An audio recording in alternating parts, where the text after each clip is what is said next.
Sentado ahí de Freitas. Tengo 62 años de edad. Crecí bajo el conocimiento de la palabra. Mi abuela me instruyó en la palabra de Dios, pero no fue sino hasta el año 1983 cuando tuve un encuentro personal con Jesucristo. Porque una cosa es saber y creer en Dios, y otra cosa es tener un encuentro personal con Él y aceptar el desafío. Toda mi vida he sido enemiga de predicar de finanzas, pero a Dios le gusta y yo no me gobierno, me gobiernan. El año pasado estuvimos dando un diplomado que se llama Perfeccionando a los Santos. Acá hablamos mucho acerca de la doctrina cristocéntrica, sacando a la luz lo que son los dogmas que predican la gente y cómo afectan al cuerpo de Cristo. Pero estuve dándome cuenta que los alumnos tenían mucho problema financiero y me decían: pastora, no te he podido pagar porque se me han presentado muchas situaciones, en el trabajo no me están pagando, o me botaron del trabajo, o no estoy trabajando, o se me presentaron problemas de salud y los recursos se desviaron para allá.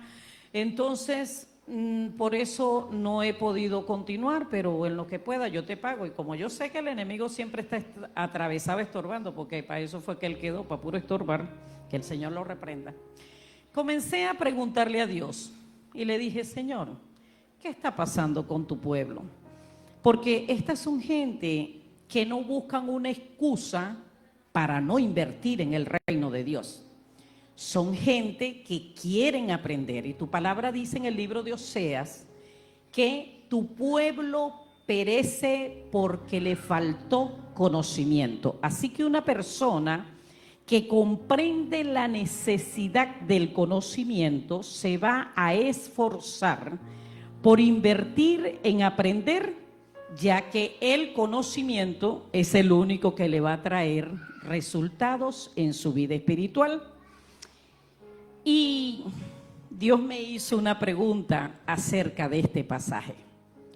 Me dijo: ¿tú crees que mi palabra se cumple tal cual como está escrita? Yo: claro, Señor, no, imagínate, claro que sí, de manera cabal, como dijo Cristo, que ni una tilde ni una jota pasarán sin que se cumplan. Y Dios me dijo: no es así. ¿Cómo? Que no es así. Me dijo: recita ese pasaje.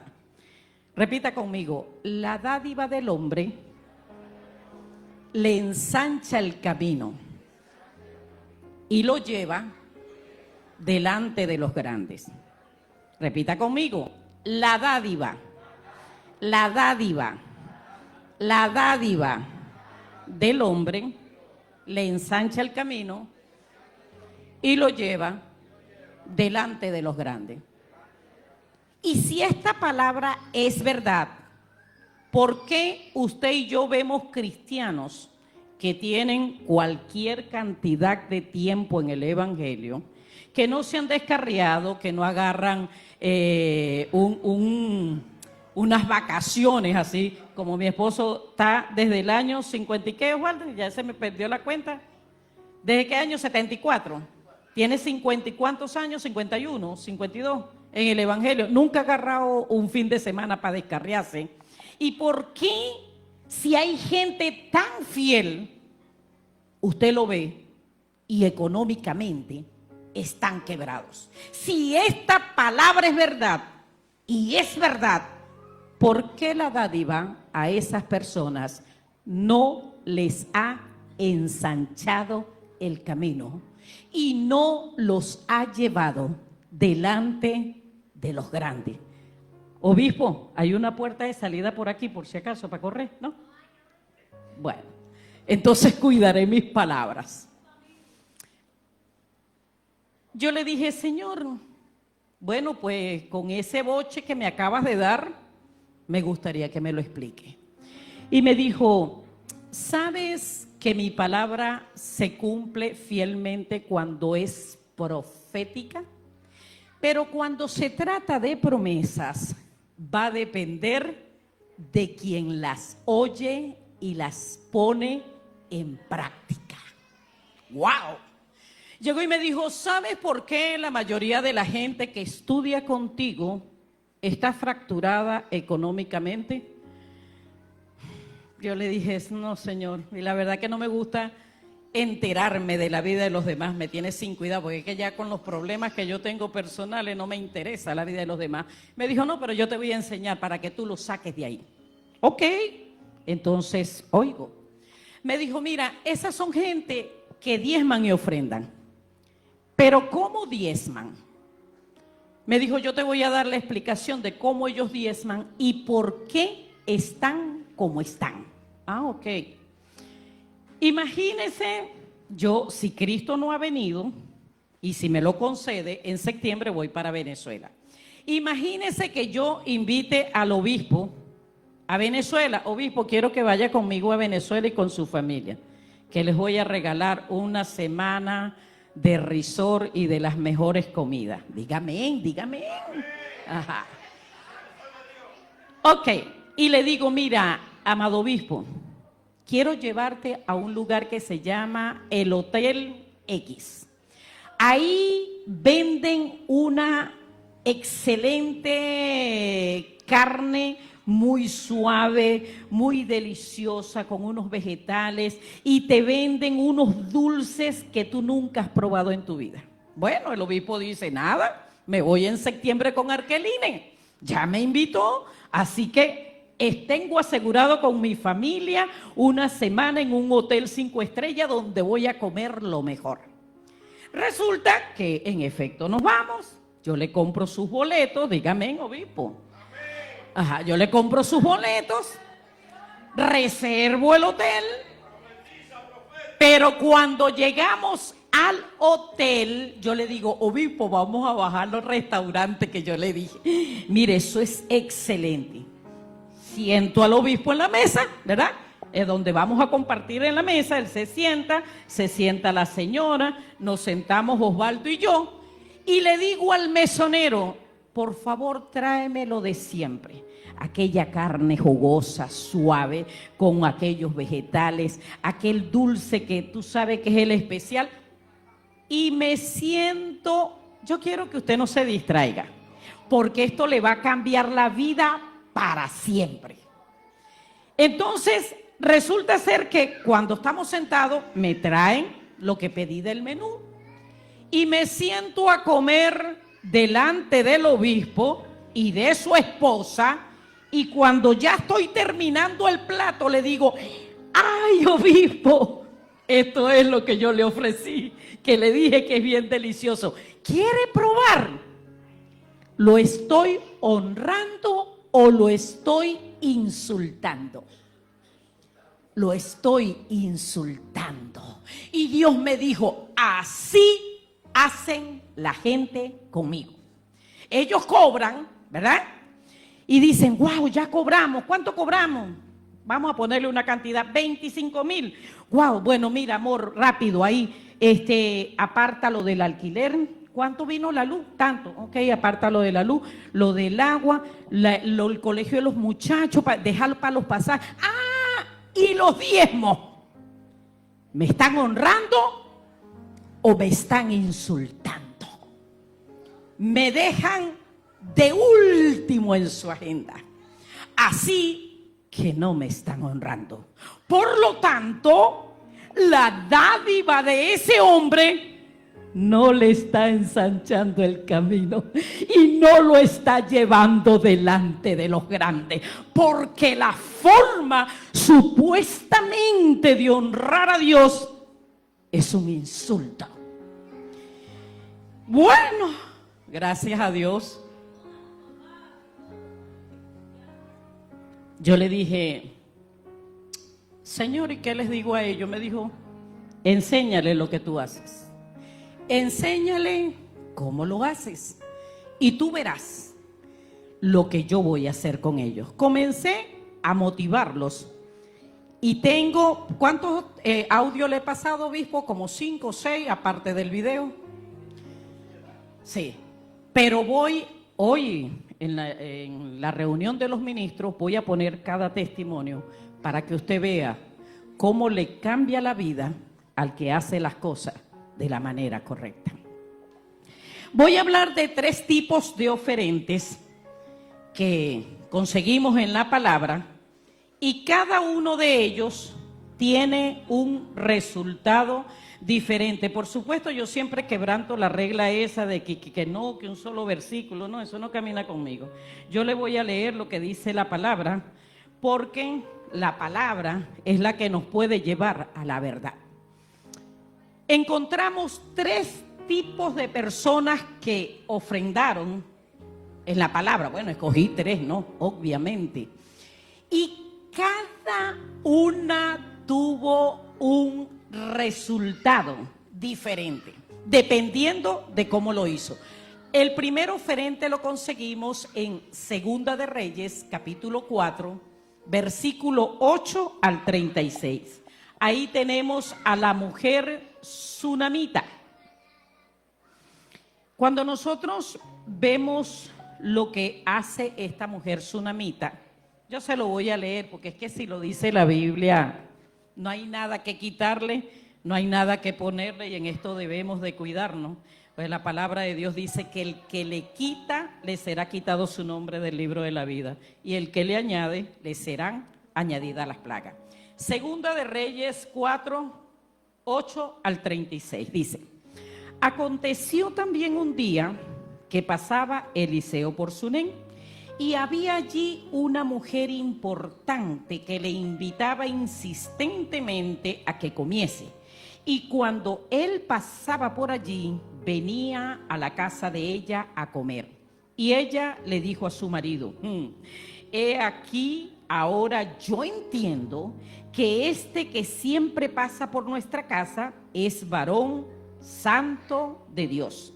Yo te ruego que hagamos un pequeño aposento de paredes y pongamos allí cama, mesa, silla y candelero, para que cuando él viniere a nosotros, quede en él. Aconteció que un día vino él por allí y se quedó en aquel aposento y allí durmió. Entonces dijo a Giesi su criado: llama a esta sunamita. Y cuando le llamó, vino ella delante de él, y dijo él entonces a Giesi: dile, he aquí tú has estado solícita por nosotros, con todo este esmero. ¿Qué quieres que haga por ti? ¿Necesitas que hable por ti al rey o al general del ejército? Y ella respondió: yo habito en medio de mi pueblo. Y él le dijo: ¿qué pues haremos por ella? Y Giesi respondió: bueno, he aquí que ella no tiene hijo y su marido es viejo. Dijo entonces: llámala. Y él la llamó. Y ella se paró a la puerta y él le dijo: el año que viene por este tiempo abrazarás un hijo. Y ella dijo: no, señor mío, varón de Dios, no hagas burla de tu sierva. Mas la mujer concibió y dio a luz un hijo el año siguiente, en el tiempo que Eliseo le había dicho. Y el niño creció, pero aconteció un día que vino a su padre, que estaba con los segadores, y dijo a su padre: ¡ay, mi cabeza, mi cabeza! Y el padre le dijo a un criado: llévalo a su madre. Y habiéndole él tomado y traído a su madre, estuvo sentado en sus rodillas hasta el mediodía y murió. Ella entonces subió y lo puso sobre la cama del varón de Dios, y cerrando la puerta se salió. Llamando luego a su marido, le dijo: te ruego que envíes conmigo a alguno de los criados y una de las asnas, para que yo vaya corriendo al varón de Dios y regrese. Él dijo: ¿para qué vas a verle hoy? No es luna nueva, ni día de reposo. Y ella respondió: paz. Después hizo enalbardar el asna y dijo al criado: guía y anda, y no me hagas detener en el camino. Y cuando yo le dijere, sino cuando yo le dijere. Partió pues y vino al varón de Dios al monte Carmelo, y cuando el varón de Dios la vio de lejos, dijo a Giezi: he aquí la tsunamita, te ruego que vayas ahora corriendo a recibirla y le digas: ¿te va bien a ti? ¿Te va bien a tu marido y a tu hijo? Y ella dijo: bien. Luego que llegó donde estaba el varón de Dios en el monte Carmelo, se asió de sus pies y se acercó Giezi para quitarla, pero el varón de Dios le dijo: déjala, porque su alma está en amargura y Jehová me ha encubierto el motivo y no me lo ha revelado. Y ella dijo: ¿pedí yo hijo a mi señor? ¿No le dije yo que no te burlases de mí?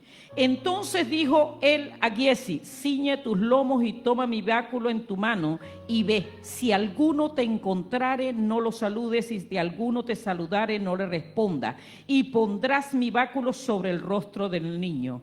Y la madre del niño le dijo: vive Jehová y vive tu alma, que no te dejaré. Él entonces se levantó y la siguió, y Giezi había ido delante de ellos y había puesto el báculo sobre el rostro del niño, pero no tenía voz ni sentido. Y así se había vuelto para encontrar a Eliseo y se lo declaró diciendo: el niño no despierta. Y venido Eliseo a la casa, he aquí que el niño estaba muerto, tendido sobre su cama. Entrando él entonces, cerró la puerta tras ambos y oró a Jehová.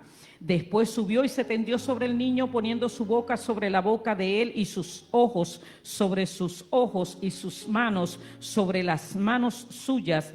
Así se tendió sobre él, y el cuerpo del niño entró en calor. Volviéndose luego, paseó por la casa una y otra vez, y después subió y se tendió sobre él nuevamente, y el niño estornudó 7 veces y abrió sus ojos.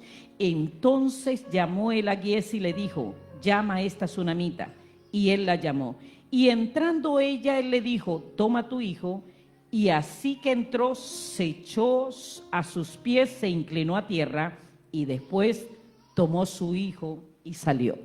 Vemos la primera oferente, la tsunamita.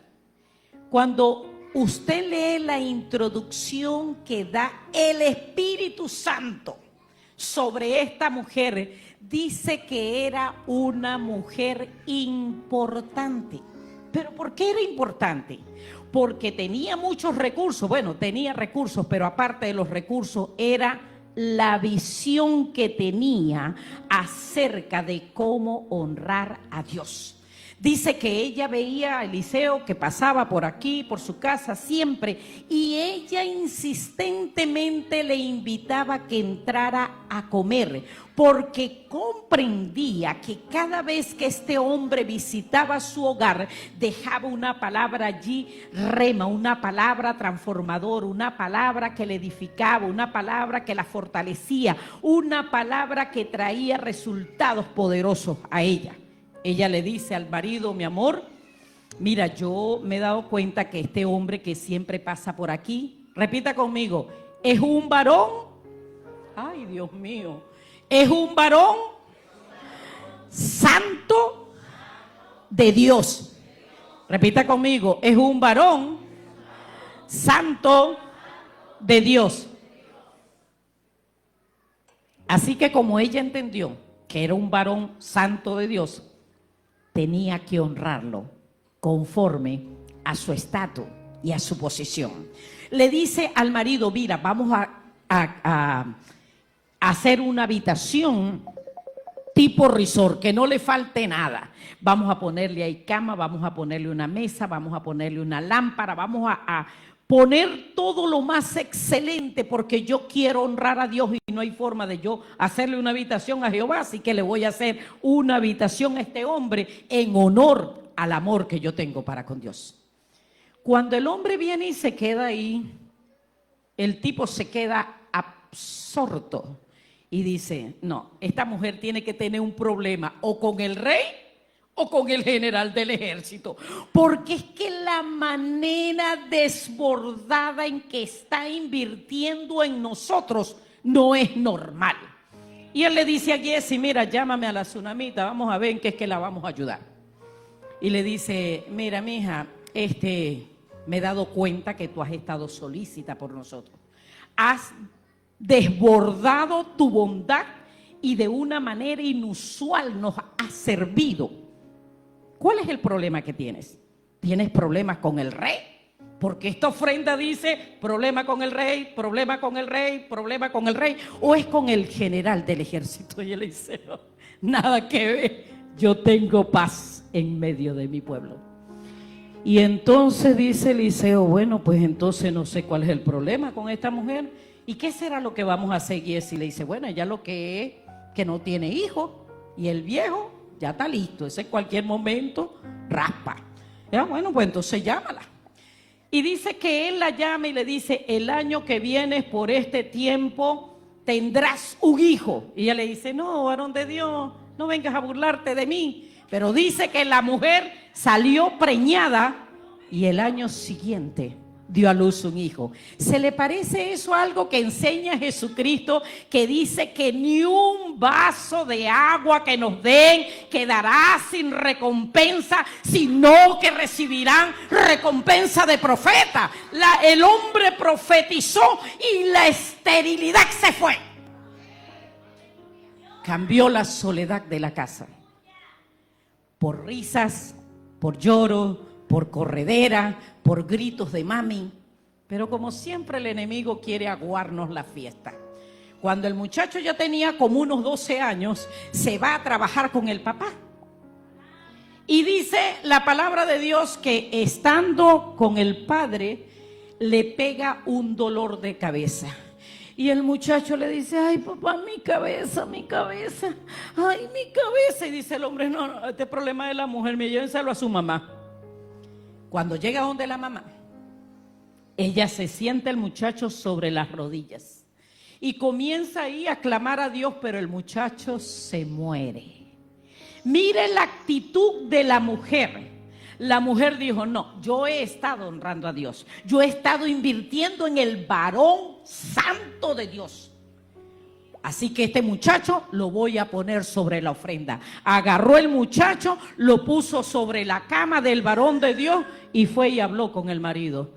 Mire, las mujeres que estamos aquí, yo no sé con qué cara se presentó ella delante del marido, de verdad que no. Si hubiese sido ese señor que está ahí, el que se lleva a mi muchacho y me le da un dolor de cabeza y se muere, pobrecito de él. Me lo como y lo vomito. Muérgano, te llevaste el muchacho, me lo mataste de una insolación. Pero esta era una mujer visionaria. Era una mujer importante por la visión que tenía. Ella dijo, si le digo al viejo que el muchacho se murió, en lugar de un muerto voy a tener 2 muertos, porque el hombre no aguanta que el hijo se le murió. Y bajó con su cara bien lavada y le dice, mi amor, necesito ir a hablar con el varón de Dios hoy, pero hoy no es día de culto, ni de día de oración, ni nada de eso. ¿Qué vas a hacer para allá? Tranquilo, mi amor, hay paz. Dame una asna, dame un criado, que voy al varón de Dios. Y dice que agarró, le dice al criado, guía y no te detengas hasta que yo te diga. Y esto me llama la atención. Ok, ella fue prudente y no se lo dijo al marido. Podía matar al marido de un susto al saber que el muchacho estaba muerto. Pero ¿por qué no se lo dijo al criado?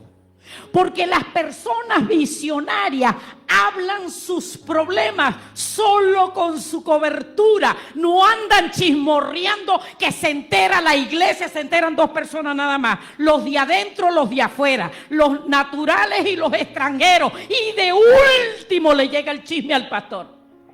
Ella dijo, no, este problema no es de criado, no es del marido, así que yo voy al varón de Dios. El varón de Dios la observa a distancia y le dice a Giesi, hoy es día de yo estar en la presencia de Dios, no puedo atender a nadie. Allá viene la tsunamita, anda a ver qué le pasa a esa mujer, pregúntale cómo le va a ella, al hijo, al marido. Y cuando el hombre le sale al encuentro, le dice, hola, ¿cómo estás? Muy bien. ¿Te va bien a ti? ¿Le va bien a tu marido? ¿Le va bien a tu hijo? Sí, todo bien.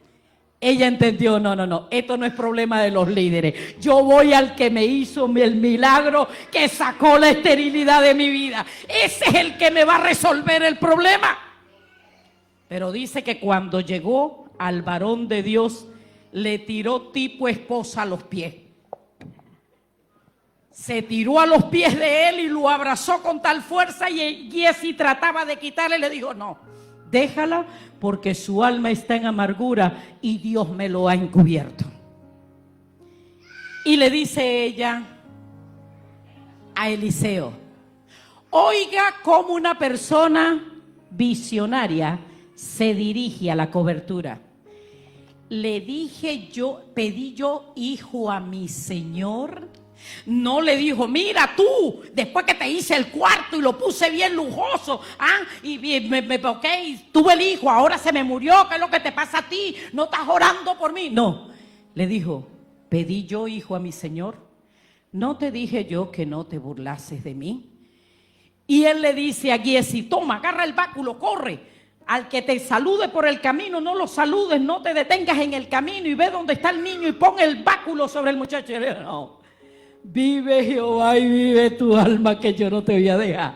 Usted hizo que la esterilidad se fuera de la casa, ahora usted me resucita el muerto, porque entiendo que como cobertura mía tienes el poder de bajar los milagros.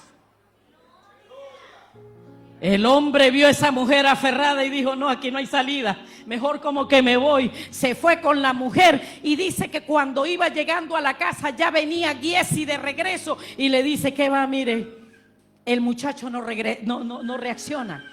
Dice que Giezi entra, ve al muchacho acostado sobre su cama, sobre la ofrenda, y comienza a orarle a Dios. Se posó una vez, se posó dos veces, se posó tres veces, hasta que el muchacho estornudó y resucitó. Y él le dice: llama a la tsunamita y le dice: mira, aquí está tu hijo. ¿Cuál es la actitud de la mujer? Postrarse nuevamente y abrazarlo y darle las gracias por lo que había sido instrumento de Dios para su vida. Pero cuando usted va a Segunda de Reyes, capítulo 8, que no lo vamos a leer porque necesito leer 2 pasajes más, usted ve que viene el hambre sobre Israel. Un hambre tan salvaje, tan bestial, que las mujeres se comían a los hijos.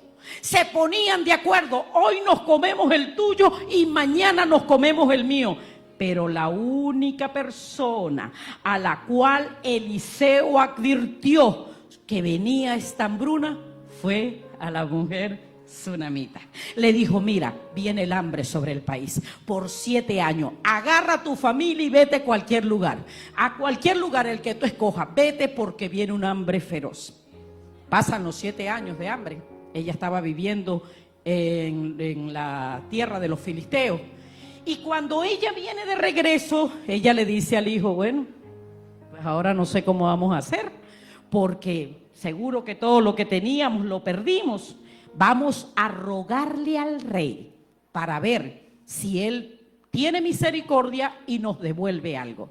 Pero en el momento en que ella entra en el palacio, está Giezi contándole el testimonio al rey de cómo Eliseo había hecho resucitar a un muerto. Y cuando la ve, le dice: oh rey, esta es la mujer y este es el muchacho que Eliseo resucitó. Y el rey le dice: quiero que me cuentes lo que pasó contigo. La mujer testifica, y el rey da la orden a uno de los más altos de los generales para que se le devuelva todo lo que le pertenecía, y si las tierras habían producido algún resultado en esos 7 años, que se le devolviera todo. Cuando nosotros somos entendidos en que honramos a Dios a través del hombre de Dios, la palabra de Dios nos certifica que ciertamente la dádiva del hombre le ensancha el camino y los lleva delante de los grandes. Esta mujer se fue a la esterilidad, el muchacho murió, Dios se lo resucitó, fue la única familia que fue librada de la hambruna. Regresa 7 años después y le es retornado todo lo que tenía con sus intereses. Vamos a ver otro oferente, por favor, me acompañan. Primera de Reyes, capítulo 17. Osvaldo, ¿me ayudas? ¿Lo puedes leer, por favor? Estoy acostumbrada a que tú eres el que lee siempre. Bien, Primera de Reyes, capítulo 17, versículo 8 en adelante, dice así. Vino luego a él palabra de Jehová diciendo, levántate, ve a Sarepta de Sidón y mora allí. Y he aquí que yo he dado orden a una mujer viuda que te sustente. Entonces él se levantó y se fue a Sarepta. Y cuando llegó a la puerta de la ciudad, he aquí una mujer viuda que estaba allí recogiendo leña. Y él la llamó y le dijo, te ruego que me traigas un poco de agua en un vaso para que beba. Y yendo ella para traérsela, él le volvió a llamar y le dijo, te ruego que me traigas también un bocado de pan en tu mano. Y ella respondió, vive Jehová tu Dios, que no tengo pan cocido, solamente un puñado de harina tengo en la tinaja y un poco de aceite en una vasija.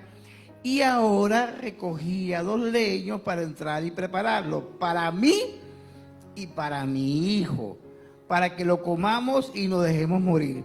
Elías le dijo, no tengas temor, ve a como has dicho, pero hazme a mí primero de ello una pequeña torta cocida debajo de la ceniza y tráemela, y después harás para ti y para tu hijo, porque Jehová Dios de Israel ha dicho así, la harina de la tinaja no escaseará, ni el aceite de la vasija disminuirá, hasta el día en que Jehová haga llover sobre la faz de la tierra.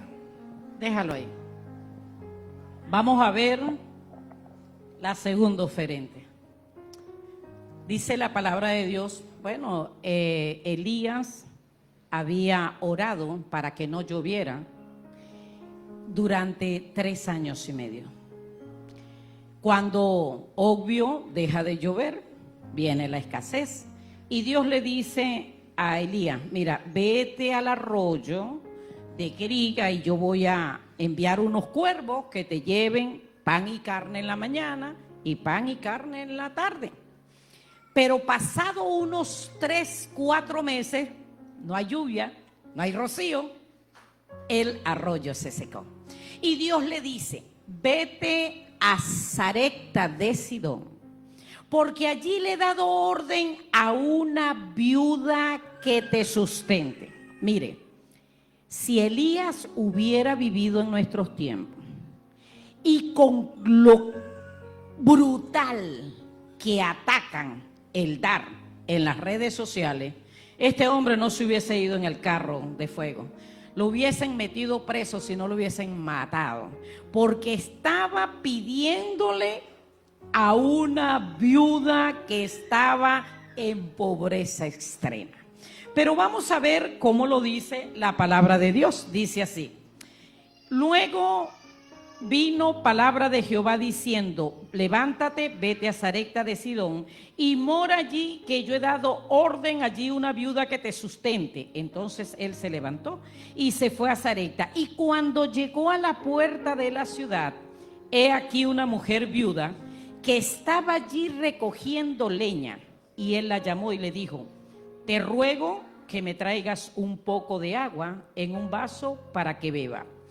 Pidiendo agua en un tiempo de sequía. De verdad que este hombre tenía los fusibles quemados.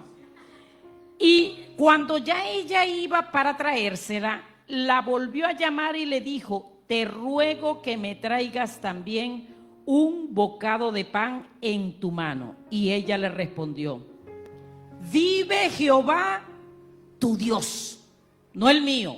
Yo no conozco a ese señor, de verdad que no. Vive Jehová tu Dios, que no tengo sino un puñado de harina en la tinaja y un poco de aceite en la vasija, y ahora recogía 2 leños para entrar y prepararlo para mí y para mi hijo, no para terceros. No necesito invitados en mi casa, soy viuda, me quedé sin nada y esto es lo último que me queda. Y dice que Elías le dice, haz como has dicho, pero hazme a mí primero. ¿Se da cuenta que hay que poner en primer lugar a Dios? La gente está esperando si le sobra para estudiar, si le sobra para ofrendar, si le sobra para diezmar. Y Elías le dice, tienes que hacerme a mí primero.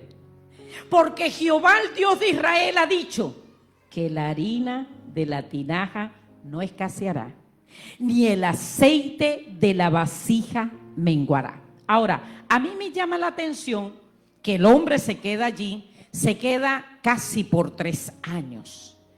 Y cada vez que esta mujer metía la mano en la tinaja, había harina. Y cada vez que metía la mano en la vasija, había aceite. Y cada vez que tenía sed, metía el vaso y había agua en el depósito donde guardaban el agua, porque allí estaba el hombre de Dios y resulta ser que la orden era que ella lo sustentara. Pero aquella mujer estaba con Elías atravesado entre pecho y garganta. Ahí está el tipo ese otra vez pidiendo agua. Mira, mijo, muévete, llévale el agua al vividor ese, llévale el pan. Pastor, ¿y por qué usted dice eso? Bueno, vamos a seguir con la lectura. Y la lectura le va a decir a usted cuánto despreciaba esta mujer a ese hombre. Mire lo que dice. De paso él le da instrucciones, me la vas a hacer debajo de la ceniza, házmela así, házmela así. Pero mire lo que dice aquí. Versículo 17. Después de estas cosas, aconteció que cayó enfermo el hijo del ama de la casa. Y la enfermedad fue tan grave que no quedó en él aliento. Y ella dijo a Elías, ¿qué tengo yo contigo, varón de Dios?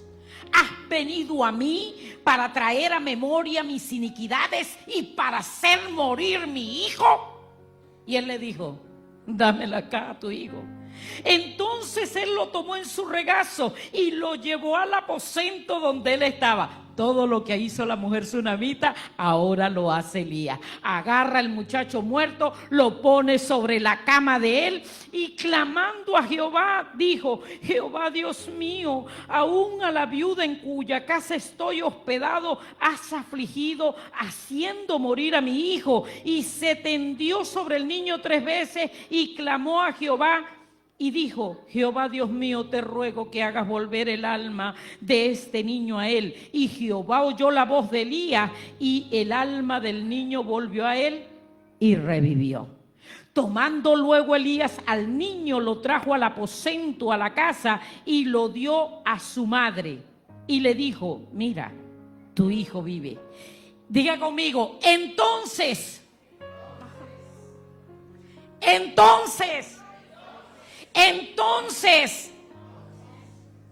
oiga qué tremendo. Entonces la mujer dijo a Elías, ahora conozco que eres varón de Dios.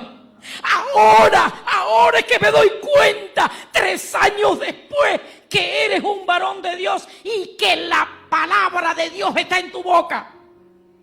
Y los 3 años que duró metiendo el vaso en el porrón y había agua. Y los 3 años que duró metiendo la mano en la vasija y había harina. Y metiendo la mano en la tinaja y había aceite. ¿Qué era? Un vividor. Un aprovechador. Un tipo despreciable que se le había colado en la casa, pero como no había un macho ahí que lo corriera, ella lo tenía que soportar. Y cuando la gente actúa de esa manera, Dios permite la presión del cielo para que se conozca quiénes son los hombres de Dios y por qué debemos de invertir en el reino a través de ellos. El muchacho se le muere y cuando se le muere ya viene y le pega una insultada a Elías. Y yo me pregunto, si la tsunamita tuvo tantos beneficios? Porque Eliseo la visitaba a veces. ¿Cuántos beneficios se perdió la viuda de Sarepta teniendo a Elías en su casa, un hombre tan consagrado que Dios se lo llevó en un carro de fuego? Yo creo que en ese carro de fuego se hubiese ido también la viuda de Sarepta con su hijo, si hubiera ahorrado la cobertura, si hubiera entendido que la inversión que hacía era para la honra y la gloria de Dios. Pero ella no lo entendió. Pero le tengo noticias. Elías se fue antes de que terminara la sequía. Y después que Elías se fue, metió la mano en la tinaja y ya no había harina. Metió la mano en la vasija y ya no había aceite. Metió el vaso en el porrón del agua y ya no había agua. Porque aquello fluía. Era para que sustentara al hombre de Dios. Y cuando llegamos a esta parte, Dios me dijo algo muy tremendo. Me dijo, por eso es que en 2 de Corintios dice que no den con tristeza y que no den por necesidad, porque dependiendo de cómo lo des, así va a ser el resultado. Si lo das a regañadientes, aparte eso ahí, que tú sabes que nos comprometieron, dale, muévete, mira, echa eso ahí, que es que el hombre se está pidiendo un dinero, que hay una necesidad y no juegue, y uno con tanto compromiso, y vienen a quitarle lo que uno tiene.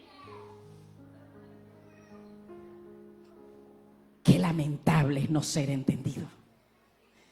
Comió mientras el hombre estuvo ahí.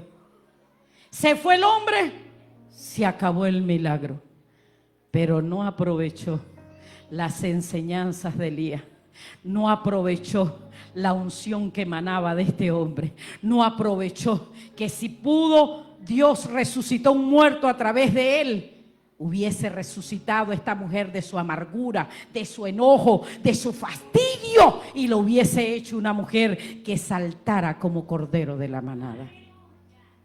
Pero vámonos al tercer oferente, y esto me duele porque esto ya fue en la gracia. Vámonos al libro de Hechos, capítulo 5, versículo 1 al 11, y con esto cierra.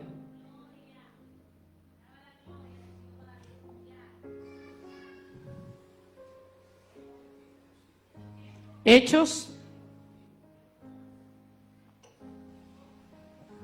capítulo 5, versículos 1 al 11. Dice la palabra de Dios así. Un hombre llamado Ananías también vendió una propiedad y en complicidad con su esposa Safira se quedó con parte del dinero y puso el resto a disposición de los apóstoles. Ananías, le reclamó Pedro, ¿cómo es posible que Satanás haya llenado tu corazón para que le mintieras al Espíritu Santo y te quedaras con parte del dinero que recibiste por el terreno? ¿Acaso no era tuyo antes de venderlo? Y una vez vendido, ¿no estaba el dinero en tu poder? ¿Cómo se te ocurrió hacer esto? No has mentido a los hombres, sino a Dios. Al oír estas palabras, Ananías cayó muerto, y un gran temor se apoderó de todos los que se enteraron de lo sucedido. Entonces se acercaron los más jóvenes, envolvieron el cuerpo, se lo llevaron y le dieron sepultura. Unas 3 horas más tarde entró la esposa, sin saber lo que había ocurrido. Dime, le preguntó Pedro, ¿vendieron ustedes el terreno por tal precio? Sí, por tal precio. ¿Por qué se pusieron de acuerdo para poner a prueba al Espíritu del Señor? Mira, los que sepultaron a tu esposo acaban de regresar y ahora te llevarán a ti. En ese mismo instante ella cayó muerta a los pies de Pedro. Entonces entraron los hombres y al verla muerta se la llevaron y le dieron sepultura al lado de su esposo, y un gran temor se apoderó de toda la iglesia y de todos los que se enteraron de estos sucesos.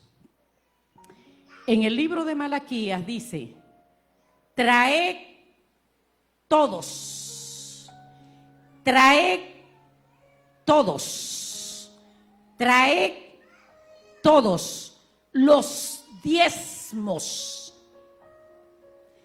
Hay gente que son ministrados por el espíritu que atacó a Ananías y a Zafira. No podemos dar por necesidad. Una necesidad, no, un dinero que tenía, tener que sacarlo, o el hermanito está ahí con una pedidera, nada, sácalo, ¿qué más nos queda? Dice que la iglesia comienza a crecer. La unción era tan grande, el derramamiento del Espíritu Santo, que Pedro predicaba y se convertían 3,000. Pedro predicaba y se convertían 5,000. Llegan Ananías y Zafira y se llegan a la congregación y ven que todo el mundo vendía sus heredades, y dice que ponían lo que vendían a los pies de los apóstoles. Y llega Ananías, le dice a Zafira: mira, estamos aquí en un problema serio, ¿sí? Porque que resulta que todo el mundo está dando y nosotros no pasamos nunca adelante. Van a decir que nosotros somos unos miserables.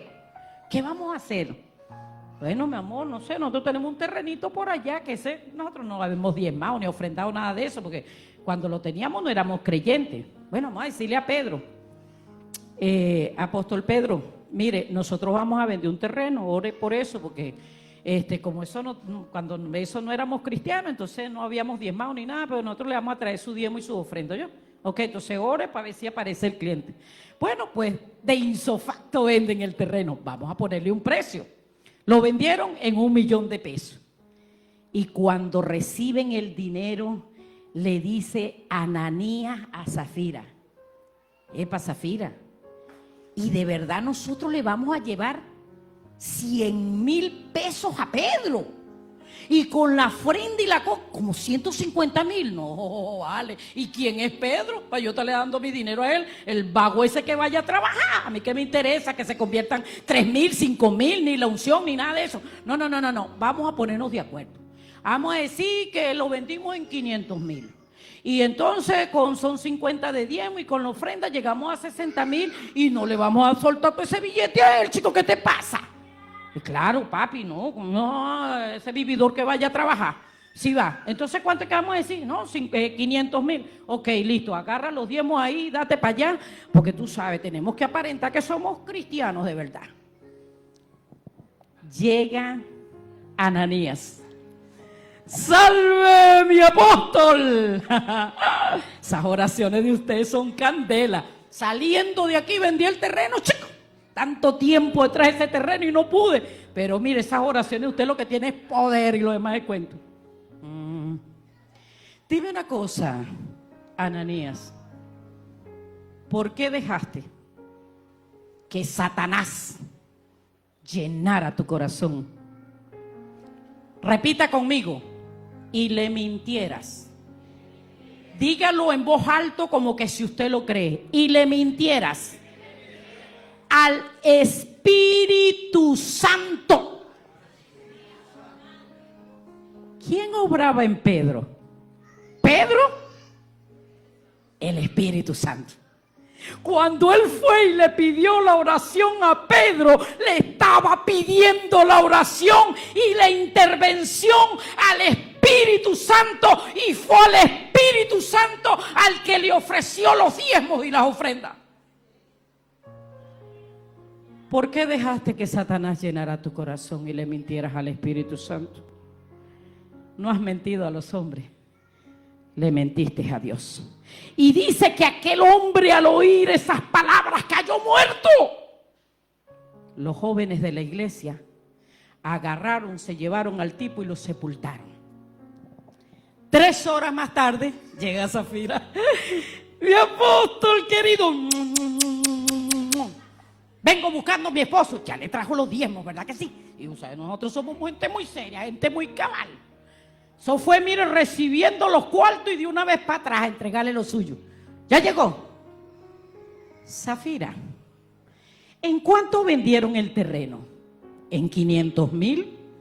Ah, sí, eso le dijo Pedro, a Ananías, sí, esos 500,000. Le trajo los 50 de diezmo, ¿verdad? Y la ofrendita y la broma, sí, 500. ¿Por qué se combinaron? Para engañar al Espíritu del Señor. Mire, vienen entrando los que acaban de sepultar a tu marido y ahora te sacarán a ti. Al oír aquellas palabras, la mujer cayó muerta. Pregunto, ¿dónde están Ananías y Zafira que robaron al Espíritu Santo? ¿Dónde están? Sacaron provecho de, aquí le dicen serrucho a poner, en Venezuela le decimos serrucho a cortar. ¿Qué hicieron con serruchar? Lo que le pertenecía a Dios. Así hay gente, diezman del sueldo, pero si le regalan algo, no diezman. Si se consiguieron algo, no diezman. Si le dieron un bono extra, no diezman. No intente engañar al Espíritu Santo, porque el Espíritu Santo es el que está en control de la iglesia en este tiempo. Póngase sobre sus pies y vamos a orar al Señor. Amado Dios, en esta hora te doy gracias por tu palabra que ha sido expuesta con el temor reverente de no añadirle y no ponerle, Señor. Gracias, yo declaro que esta palabra que no puede volver vacía hará el efecto en cada uno de los oyentes. En el nombre poderoso de Jesús. Amén, Señor, y amén. Los bendigo. Amado obispo, dele un aplauso al Señor.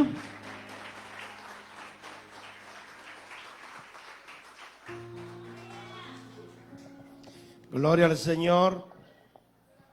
¿A cuánto Dios le ha hablado? ¿A cuánto Dios le habló? Si Dios habla, el hombre calla. No tenemos nada que agregar, pero estas palabras deben rumiarla y verla siempre a la luz de la palabra. Yo creo fielmente en el diezmo, creo fielmente en la siembra y en la cosecha, y creo que es un alto privilegio que el Señor nos